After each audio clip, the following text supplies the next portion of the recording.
আজকে বানাবো হোটেল স্টাইলে খুব মজাদার পরোটা। আসসালামু আলাইকুম আপুরা, আশা করি সবাই ভালো আছেন। এই তো প্রথমে একটু পানি দিয়ে দিলাম চুলাতে। এখন পানিটা বলক আসলে এখন আমি দিয়ে দিব কিছুটা লবণ। আর এই তো এখন দিয়ে দিব আমরা আটা। আর এই আটা দিয়ে আজকে এত মজার নাস্তা তৈরি করব তোমরা ভাবতেই পারবে না। এখন আমাদের আটাটা ঠান্ডা হয়ে গেছে, আর এই তো ভালোভাবে এখন আমরা ম্যাশ করে নেব। আর আটাটা যত ম্যাশ করা হবে রুটিটা কিন্তু ততটাই সফট হবে। এখন আমি দিয়ে দিব কিছুটা বাটার।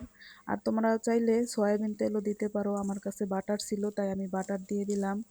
এই তো এখন এর সাথে আমি কিছুটা কাঁচা আটা দেব, এটা তো সিদ্ধ আটা, আর কিছুটা কাঁচা আটা নিয়ে নিব। এখন ভালোভাবে আমি অনেকক্ষণ পর্যন্ত ম্যাশ করে নিব। আর এই তো আমাদের ব্যাটারটা এখন দেখো কতটা সফট, একদম তুলতুলে নরম হয়ে গেছে, দেখে বুঝতে পারছো নিশ্চয়ই।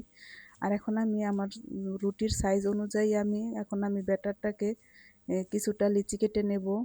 এই তো আমাদের আজকের লিচিগুলো এখন আমি ভালোভাবে অনেকক্ষণ পর্যন্ত ম্যাশ করে একটি রুটির ডো বানিয়ে নিব। এই তো আমাদের রুটিটা কিন্তু এখন আমরা বেলবো। আর এই রুটিটা বেলার সময় আমরা গুঁড়ি ব্যবহার করব না, আটার গুঁড়ি, আমরা একটু সামান্য তেল দিয়ে নেব। আর এই রুটিটা বেশি বড় করা লাগবে না, এই তো সাইজ ছোট করে নিলেই হবে, কারণ এটাকে আমরা আরও একবার বেলবো।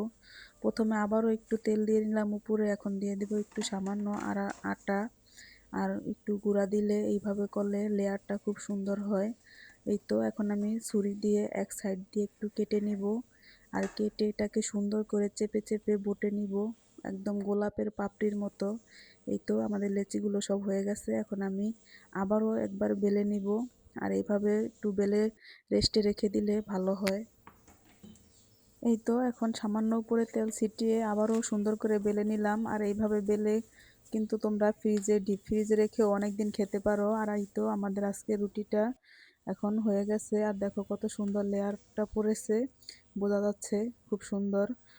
আর এইভাবে রুটি বানালে কিন্তু তোমার তেল লাগবে না ভাজতে, এই কড়াইতে দিলেই দেখবে খুব সুন্দর তেল বের হয়ে আসছে। আর এখন আমরা কিছুটা রুটি রেখে দিব ফ্রিজে। এই তো প্রস্তুত করতেছি। এইভাবে রাখলে কিন্তু সারা মাসেও রুটি কিচ্ছু হয় না। আর এইভাবে পলিথিন দিয়ে রাখতে হবে, নয়তো কিন্তু লেগে যেতে পারে। আর রুটিটা কিন্তু অবশ্যই ডিপ ফ্রিজে রাখা লাগবে। এখন আমরা কিছুটা পরোটা ভেজে নিব। আর এই তো এখন আমাদের পরোটাটা ভাজতেছি। আজকে সুজির হালুয়া দিয়ে পরোটা খাবো, তোমরা কারা কারা পুরা পছন্দ করো। এই তো আজকে আমরা পরোটাকে সুন্দর করে এখন ভেজে নিব, এখন উল্টিয়ে দিব। আর দেখো আমরা তেল ছাড়া কিন্তু পরোটা ভাজতেছি, খুব সুন্দর তেল বের হয়ে আসছে, ওই যে বাটার দিয়েছিলাম যে। আর এইভাবে কিন্তু পরোটা খুবই স্বাস্থ্যসম্মত। তোমরা যারা যারা পছন্দ করো এইভাবে বানাতে পারো খুব সহজে। এই তো আমাদের পরোটা ভাজা হয়ে গেছে একে একে। আর এইদিকে আমাদের সুজিটাও হয়ে গেছে। এই সুজিটা রান্না করেছি আমরা ঘি দিয়ে ভেজে, খুব সুন্দর করে লাল লাল করে ভেজে নিয়েছি। আর দেখো কত সুন্দর কালার আসছে, মাশাআল্লাহ। আর এই পরোটাটা কিন্তু চা দিয়েও খেতে দারুণ। ধন্যবাদ সবাইকে।